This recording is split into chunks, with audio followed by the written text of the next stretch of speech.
Hi hello my dear viewers. ನಾನು ಈಗಾಗಲೇ PDO, village accountant, group C ಮತ್ತು ಇನ್ನಿತರ ಸ್ಪರ್ಧಾತ್ಮಕ ಪರೀಕ್ಷೆಗಳಿಗೆ ತಯಾರಿ ನಡೆಸ್ತಿರ್ತಕ್ಕಂಥ ನಿಮಗೆಲ್ಲರಿಗೂ ನನ್ನ ಕಡೆಯಿಂದ ಒಂದು ಸಣ್ಣ ಸಹಾಯ ಆಗಲಿ ಅನ್ನೋ ಒಂದು ಉದ್ದೇಶವನ್ನು ಇಟ್ಕೊಂಡು 2017ರಲ್ಲಿ ನಡೆದಿರ್ತಕ್ಕಂಥ RDPRನ ಸಾಮಾನ್ಯ ಜ್ಞಾನ ಪ್ರಶ್ನೆ ಪತ್ರಿಕೆಯನ್ನು ಈಗ ಆಲ್ರೆಡಿ ವಿಶ್ಲೇಷಣೆ ಮಾಡ್ತಾ ಬಂದಿದ್ದೇನೆ. ಈಗ ಉಳಿದಿರ್ತಕ್ಕಂಥ 25 ಕ್ವಶನ್ಗಳನ್ನು ನಾನು ಈ ಒಂದು ಸೆಷನ್ನಲ್ಲಿ ವಿಶ್ಲೇಷಣೆ ಮಾಡಲಿದ್ದೇನೆ ಸ್ನೇಹಿತರೆ. ನನ್ನ ತರಗತಿಯ ಲಿಂಕ್ಗಳನ್ನು ನಾನು ನನ್ನ ಡಿಸ್ಕ್ರಿಪ್ಷನ್ ಬಾಕ್ಸ್ನಲ್ಲಿ ಶೇರ್ ಮಾಡಿರ್ತೇನೆ. ನೀವು ಅಲ್ಲಿ ಸರ್ಚ್ ಮಾಡಿ ಅವುಗಳನ್ನು ನೋಡ್ಕೋಬೋದು. ಇನ್ನು 76ನೇ ಕ್ವಶನ್ ಬಂದುಬಿಟ್ಟು ಇವುಗಳಲ್ಲಿ ಯಾವುದು ಗ್ರಾಂಥಿಕ ರೂಪ ಗುರುತಿಸಿ ಅಂತ ಕೇಳಿದರೆ ಇಲ್ಲಿ ಬರುತ್ತೈತೆ, ಹೋಗುತ್ತದೆ, ಹಂಗಾರೆ, ತಂಗ್ಯವ್ವ ಅಂತೇಳಿ 4 ಆಪ್ಷನನ್ನು ಕೊಟ್ಟಿದ್ದಾರೆ.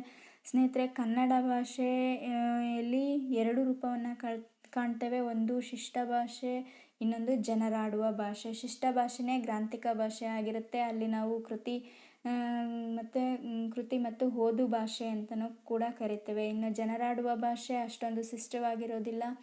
ಅವರು ದಿನಬಳಕೆಗೆ ಬಳಸಬಹುದಾದಂತಹ, ವ್ಯವಹಾರಕ್ಕೋಸ್ಕರವಾಗಿ ಬಳಸಬಹುದಾದಂತಹ ಭಾಷೆ ಆಗಿರುತ್ತೆ. ಇಲ್ಲಿ ಕರ್ನಾಟಕದಲ್ಲಿ ಉತ್ತರ ಕರ್ನಾಟಕದಲ್ಲಿನ ಭಾಷೆಯ ಶೈಲಿನೇ ಬೇರೆ ಇದೆ, ಮಧ್ಯ ಕರ್ನಾಟಕದ ಭಾಷೆಯ ಶೈಲಿನೇ ಬೇರೆ ಇದೆ, ಇನ್ನು ದಕ್ಷಿಣ ಕರ್ನಾಟಕದಲ್ಲಿನೂ ಕೂಡ ಭಾಷೆಯ ಶೈಲಿಯೇ ಬೇರೆ ಇರುತ್ತೆ. ಇನ್ನು ಮಂಗಳೂರು, ದಕ್ಷಿಣ ಕನ್ನಡ ಆ ಸೈಡ್ ಹೋದರೆ ಅಲ್ಲಿನ ಭಾಷೆಯ ಶೈಲಿನೇ ಬೇರೆ ರೀತಿಯಾಗಿರುತ್ತೆ. ಆ ರೀತಿಯಾದಂತಹ ಒಂದು ಇಲ್ಲಿ ಭಾಷೆಗಳಲ್ಲಿ ಬಹಳಷ್ಟು ಶೈಲಿಗಳನ್ನು ನಾವು ಕಾಣಬಹುದು.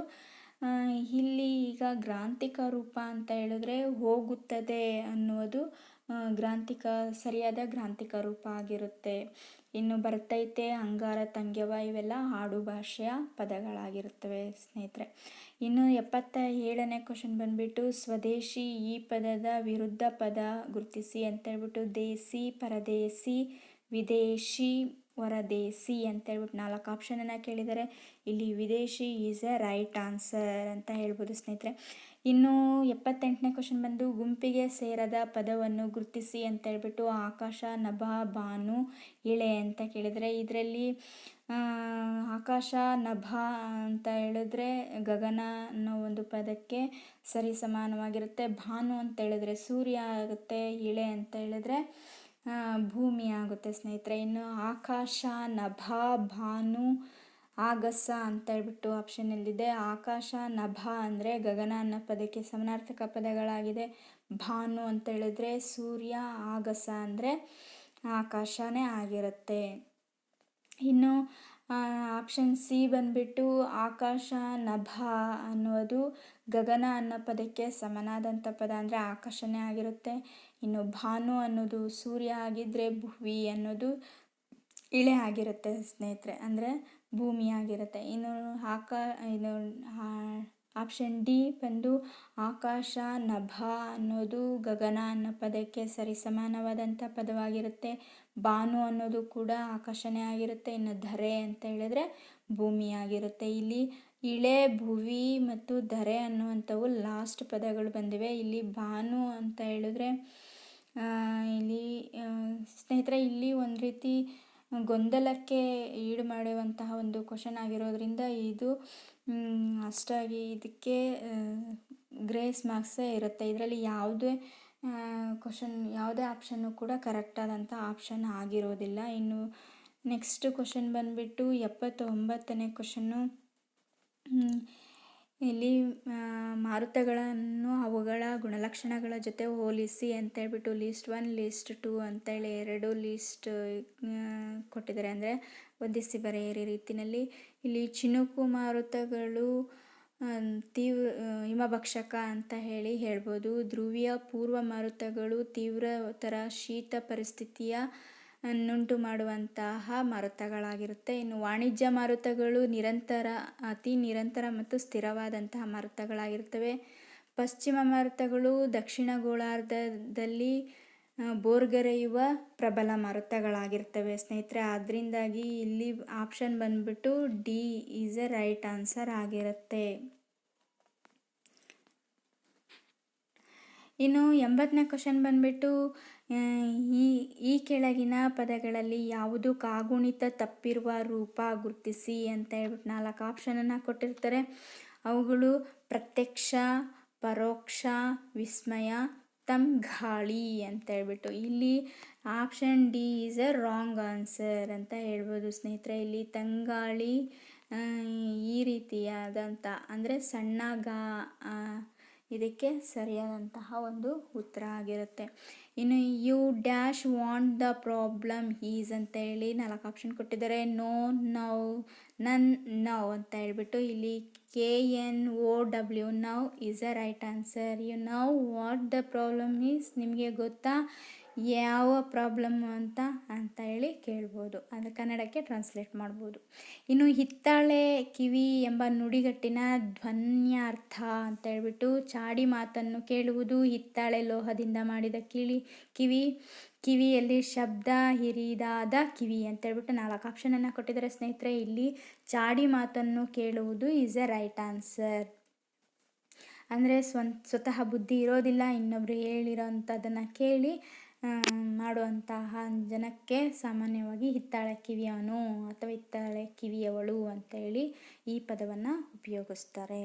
ಇನ್ನು 83 ಕ್ವಶನ್ ಬಂದ್ಬಿಟ್ಟು life is full of ups and downs, so we have to learn to take failures dash a smile ಅಂತ ಹೇಳ್ಬಿಟ್ಟು 4 ಆಪ್ಷನನ್ನು ಕೊಟ್ಟಿದ್ದಾರೆ. ಬೈ, ಫಾರ್, ವಿತ್, ಅಟ್ ಅಂತೇಳಿ. ಇಲ್ಲಿ with is a right answer ಅಂತ ಹೇಳ್ಬೋದು. ನೋಡಿ, the life is full of ups and downs, so we have to learn to take failures with a smile, it is a suitable answer ಅಂತ. 84 question ಬಂದ್ಬಿಟ್ಟು I was caught in dash how full traffic jam in the morning ಅಂತ ಕೇಳಿದರೆ. ಈ ಒಂದು ಕ್ವಶನ್ಗೆ on is a right answer ಅಂತ ಹೇಳ್ಬೋದು ಸ್ನೇಹಿತರೆ. ನೋಡಿ, ಇಲ್ಲಿ I was caught in on have full traffic jam in the morning ಅಂತ ಹೇಳ್ಬೋದು. ಇನ್ನು 85th ಕ್ವಶನ್ ಬಂದ್ಬಿಟ್ಟು ನಕ್ಷತ್ರಗಳಲ್ಲಿ ಉತ್ಪತ್ತಿಯಾಗುವ ಶಕ್ತಿಯು ಈ ಕಾರಣದಿಂದ ಆಗುತ್ತದೆ ಅಂತ ಹೇಳ್ಬಿಟ್ಟು 4 ಆಪ್ಷನ್ ಕೇಳಿದರೆ. ಬೀಜಾಣು ವಿದಳನ, ಬೀಜಾಣು ಸಮ್ಮಿಲನ ಮತ್ತು ರಾಸಾಯನಿಕ ಕ್ರಿಯೆ, ಯಾಂತ್ರಿಕ ಘರ್ಷಣೆ ಅಂತ ಹೇಳ್ಬಿಟ್ಟು ಸ್ನೇಹಿತರೆ. ಇಲ್ಲಿ ಆನ್ಸರ್ ಬಂದ್ಬಿಟ್ಟು ಬೀಜಾಣು ಸಮ್ಮಿಲನ ಆಗಿರುತ್ತೆ. ನಕ್ಷತ್ರಗಳಲ್ಲಿ ಉತ್ಪತ್ತಿಯಾಗುವ ಶಕ್ತಿಯು ಬೀಜಾಣು ಸಮ್ಮಿಲನ ಕಾರಣದಿಂದ ಆಗುತ್ತೆ. ಇನ್ನು ನೆಕ್ಸ್ಟು 86th ಕ್ವಶನ್ನು ಈ ಕೆಳಗಿನ ಹೆಸರಿನ ಶುದ್ಧ ರೂಪ ಯಾವುದು ಅಂತೇಳಿ. ಪುಲಕೇಶಿ, ಪುಲಿಕೇಶಿ, ಹುಲಿಕೇಶಿ, ಪುಲಕೇಶಿ ಅಂತ ಹೇಳ್ಬಿಟ್ಟು 4 ಆಪ್ಷನನ್ನು ಕೊಟ್ಟಿದ್ದಾರೆ. ಇದರಲ್ಲಿ Pulakeshi is a right answer. Answer B is a right. ಇನ್ನು 87ನೇ ಕ್ವಶನ್ನು ಅನಲ ಪದಕ್ಕಿರುವ ಸಮಾನಾರ್ಥಕ ಪದ ಯಾವುದು ಅಂತ ಹೇಳ್ಬಿಟ್ಟು. ಅಗ್ನಿ, ವಾಯು, ವರುಣ, ಧರಿತ್ರಿ ಅಂತ ಕೇಳಿದರೆ ಅನಲ ಈಸ್ ಎ ಅಗ್ನಿ ಅಂತ ಹೇಳ್ಬೋದು ಸ್ನೇಹಿತರೆ. ಇನ್ನು 88ನೇ ಕ್ವಶನ್ ಬಂದ್ಬಿಟ್ಟು ಗ್ರಹವೊಂದು ಸೂರ್ಯನಿಂದ ಸಮೀಪವಿದ್ದಾಗ ಆ ಸ್ಥಾನವನ್ನೇ ಹೀಗೆಂದು ಕರೆಯುತ್ತಾರೆ ಅಂತ ಹೇಳಿದರೆ. ಇಲ್ಲಿ ನೀಚ ಸ್ಥಾನ ಅಂತ ಹೇಳಿ ಕರೀತಾರೆ. ಇನ್ನು ಅದೇ ಗ್ರಹವೊಂದು ಸೂರ್ಯನಿಗೆ ದೂರವಿದ್ದಂತಹ ಸಂದರ್ಭದಲ್ಲಿ ಆ ಸ್ಥಾನವನ್ನು ಏನಂತ ಕರೀತಾರೆ, ಉಚ್ಚ ಸ್ಥಾನ ಅಂತೇಳಿ ಕರೀತಾರೆ ಸ್ನೇಹಿತರೆ. ಇನ್ನು ಅಪೋಜಿ ಅಂತ ಹೇಳಿದ್ರೆ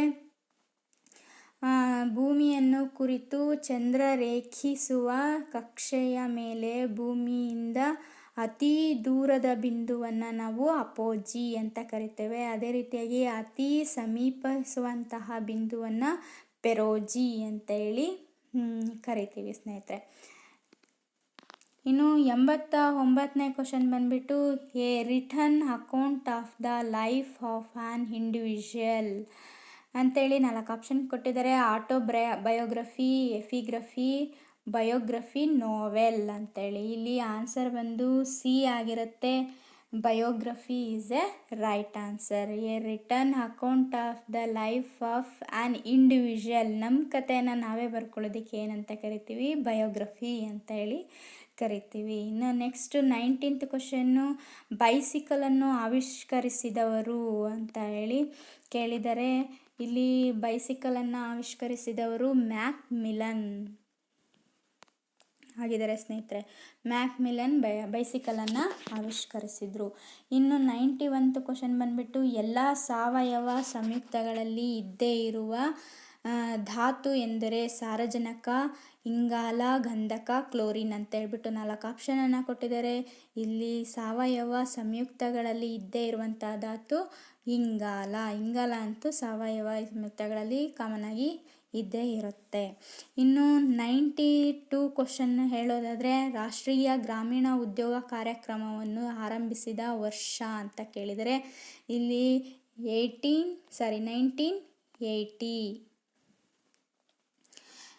1980ಯಲ್ಲಿ ರಾಷ್ಟ್ರೀಯ ಗ್ರಾಮೀಣ ಉದ್ಯೋಗ ಕಾರ್ಯಕ್ರಮವನ್ನು ಆರಂಭಿಸಿದ್ರು. Means national rural employment programme ಅನ್ನು ಲಾಂಚ್ ಮಾಡಿದಂಥ ವರ್ಷ ಅದಾಗಿದೆ ಸ್ನೇಹಿತರೆ. ಇನ್ನು 93 ಕ್ವಶನ್ ಬಂದುಬಿಟ್ಟು complete the following proverb a stitch in time dash ಅಂತ ಕೇಳಿದರೆ ಇಲ್ಲಿ ಆನ್ಸರ್ ಬಂದುಬಿಟ್ಟು ಸೇವ್ಸ್ ಮೈನ್ ಆಗುತ್ತೆ. Next saves money, saves time, saves 9 ಅಂತ ಹೇಳ್ಬಿಟ್ಟು 4 ಆಪ್ಷನನ್ನು ಕೊಟ್ಟಿದ್ದಾರೆ ಸ್ನೇಹಿತರೆ. ಇದರಲ್ಲಿ ಸೇವ್ಸ್ 9 ಆಗುತ್ತೆ. Means option D is a right answer. ಇನ್ನು 94th ಬಂದು ಪತಾಕೆ ಹಾರಿಸು ಎಂದರೆ ಅಂತ ಹೇಳಿ ಜಯ ಸಾಧಿಸಲು ವಿಫಲ, ಕ್ರಾಂತಿಯನ್ನು ಮಾಡು ಮತ್ತು ಶಾಂತಿ ಮಂತ್ರ ಪಠಿಸು, ದಿಗ್ವಿಜಯ ಸಾಧಿಸು ಅಂತ ಹೇಳಿ 4 ಆಪ್ಷನನ್ನು ಕೊಟ್ಟಿದ್ದಾರೆ ಸ್ನೇಹಿತರೆ. ಇಲ್ಲಿ ಪತಾಕೆ ಹಾರಿಸು ಅಂತ ಹೇಳಿದ್ರೆ ದಿಗ್ವಿಜಯ ಸಾಧಿಸು ಅಂತ ಅರ್ಥವನ್ನು ಕೊಡುತ್ತೆ. ಇನ್ನು 95th ಕ್ವಶನ್ ಬಂದು ಕೆಳಗಿನವುಗಳಲ್ಲಿ ಯಾವುದು ಸಮಾನಾರ್ಥಕ ಪದ ಅಲ್ಲ ಅಂತ ಹೇಳಿದ್ದಾರೆ. ಅರಸ, ದೊರೆ, ನೃಪ ಇವೆಲ್ಲ ಸಮಾನಾರ್ಥಕ ಪದನೇ ಆಗಿದೆ. ಇನ್ನು ಗಾಳಿ, ಅನಲ, ಅಗ್ನಿ ಇದು ಸಮಾನಾರ್ಥಕ ಪದ ಅಲ್ಲ. ಇಲ್ಲಿ ಅನಲ, ಅಗ್ನಿ ಅನ್ನೋದು ಸೇಮ್ ಮೀನಿಂಗ್ ಕೊಟ್ಟರೆ ಇಲ್ಲಿ ಗಾಳಿ ಅನ್ನೋದು ಬೇರೆ ಮೀನಿಂಗ್ ಇದೆ. ಇನ್ನು ಕೈ, ಕರ, ಹಸ್ತ ಇದು ಸೇಮ್ ಸಮಾನಾರ್ಥಕ ಪದನೇ ಆಗಿದೆ. ಕೈ ಅಂದ್ರೂ ಕೈನೇ, ಕರ, ಹಸ್ತ ಅಂದ್ರೂ ಕೈನೇ ಆಗಿರುತ್ತೆ. ಇನ್ನು ಅಣ್ಣ, ಸಹೋದರ, ಭ್ರಾತೃ ಇದು ಕೂಡ ಸಮಾನಾರ್ಥಕ ಶಬ್ದ ಆಗಿದೆ. ಹಾಗಿದ್ರೆ ಇಲ್ಲಿ ಯಾವುದು ಸಮಾನಾರ್ಥಕ ಪದ ಅಲ್ಲ ಅಂತ ಕೇಳಿರೋದ್ರಿಂದ ಇಲ್ಲಿ ಬಿ ಈಸ್ ಎ ಆನ್ಸರ್ ಆಗುತ್ತೆ ಸ್ನೇಹಿತರೆ. ಇನ್ನು 96th ಕ್ವಶನ್ ಬಂದು ಆಫ್ ಗರ್ಲ್ ಫ್ರೆಂಡ್ ಎಂಬ ಪುಸ್ತಕವನ್ನು ಬರೆದ ಪ್ರಮುಖ ಭಾರತೀಯ ಇಂಗ್ಲಿಷ್ ಸಾಹಿತಿ ಯಾರು ಅಂತ ಕೇಳಿದರೆ ಏನು ಆಫ್ ಗರ್ಲ್ ಫ್ರೆಂಡ್ ಅನ್ನುವಂತಹ ಒಂದು ಇಂಗ್ಲಿಷ್ ಸಾಹಿತಿ, ಇಂಗ್ಲಿಷ್ ಪುಸ್ತಕವನ್ನು ಬರೆದಿರ್ತಕ್ಕಂಥ ಇಂಗ್ಲಿಷ್ ಸಾಹಿತಿ, ಭಾರತೀಯ ಇಂಗ್ಲಿಷ್ ಸಾಹಿತಿ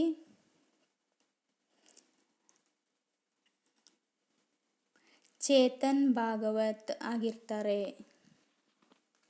ನೋಡಿ, ಮಂಜು ಕಪೂರ್, ಸ್ವರಾಜ್ ಪೌಲ್, ಅಮಿತಾವ್ ಘೋಷ್ ಅಂತೇಳಿ 4 ಆಪ್ಷನನ್ನು ಕೇಳಿದರೆ ಚೇತನ್ ಭಗತ್ ಅನ್ನೋದು ಕೂಡ ಅಲ್ಲಿ ಆಪ್ಷನ್ ಆಗಿತ್ತು. B is a right answer. Chetan ಭಾಗವತರವರು ಗರ್ಲ್ ಫ್ರೆಂಡ್ ಎಂಬ ಪುಸ್ತಕವನ್ನು ಬರೆದಂತಹ ಪ್ರಮುಖ ಭಾರತೀಯ ಇಂಗ್ಲಿಷ್ ಸಾಹಿತಿಯಾಗಿದ್ದಾರೆ. ಇನ್ನು 97th ಕ್ವಶನ್ ಬಂದುಬಿಟ್ಟು the correct order is A beauty asset, the skin, more than, is much ಅಂತೇಳಿ 4 ಅಂದರೆ ಒಂದು ಸೆಂಟೆನ್ಸನ್ನು 4 ಭಾಗಗಳನ್ನಾಗಿ ಮಾಡಿ ಅದರಲ್ಲಿ ರೀಅರೇಂಜ್ ಮಾಡಬೇಕು ಅಂತೇಳಿ ನಮಗೆ ಕೊಟ್ಟಿದ್ದಾರೆ ಸ್ನೇಹಿತರೆ. ಅದರಲ್ಲಿ ಸರಿಯಾದಂತಹ ಉತ್ತರ ಬಿ, ದ ಸ್ಕಿನ್. ನೋಡಿ,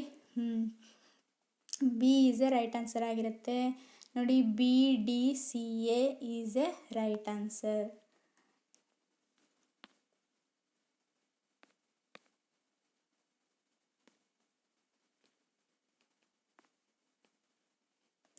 ನೋಡಿ, ಬಿ ಅಂದರೆ the skin is much more than A beauty asset ಅಂತೇಳಿ. ಸೊ ಇದು ಕರೆಕ್ಟ್ ಸೆಂಟೆನ್ಸ್ ಆಗುತ್ತೆ. ಹಾಗಾಗಿ B is a right answer ಅಂತ ಹೇಳ್ಬೋದು. ಇನ್ನು 98th ಕ್ವಶನ್ ಬಂದುಬಿಟ್ಟು the temperature is Singapore is dash -15 degrees for the past 10 days ಅಂತ ಹೇಳ್ಬಿಟ್ಟು ಇಲ್ಲಿ ಅಂಡರ್, ಬಿಲೋ, ಬೆನೆತ್, ಡೌನ್ ಅಂತೇಳಿ 4 ಆಪ್ಷನ್ ಕೊಟ್ಟಿದ್ದಾರೆ. ಇಲ್ಲಿ below is a right answer. Means answer is B. Next ಒಂದು 99th question a span of 10 years is decade. ನೋಡಿ, century, annual, decade, score ಅಂತ ಇದೆ. ಇದು ಆನ್ಸರ್ ಬಂದು C is a right answer ಅಂತ ಹೇಳ್ಬೋದು. ಇನ್ನು ಸ್ನೇಹಿತರೆ, 100 ಕ್ವಶನ್ ಮೀನ್ಸ್ 100ನೇ ಪ್ರಶ್ನೆ. Ram is dash than Lakshman ಅಂತ ಇದೆ. ಹೋಲ್ಡರ್, ಹೋಲ್ಡೆಸ್ಟ್, ಹೆಲ್ಡೆಸ್ಟ್ ಅಂತ. ಇಲ್ಲಿ Rama is older than Lakshmana. B is a right answer.